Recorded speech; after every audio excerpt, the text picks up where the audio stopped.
Sa ating pong balita, muling tiniyak ni Pangulong Ferdinand R. Marcos Jr. ang suporta sa mga lokal na pamahalaan, kasabay ng pagsisiguro na agad mararamdaman ng reforma sa bawat komunidad. Sinabi ito ng Pangulo sa kanyang pangunguna sa paglulunsad ng programang Sa Bagong Pilipinas, Bawat Bayan Makikinabang sa Malacanang.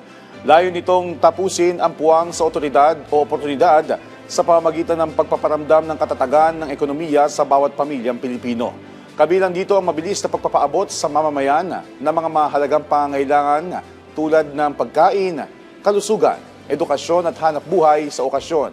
Sila binahagi ni Pangulong Marcos Jr. ang RISE Approval Letter ng Financial Assistance to LGUs mula sa iba't ibang grupo ng mga lokal na pamahalaan. Kabilang dito ang isinusulong na nationwide rice distribution program para sa ilang pamilya sa bansa.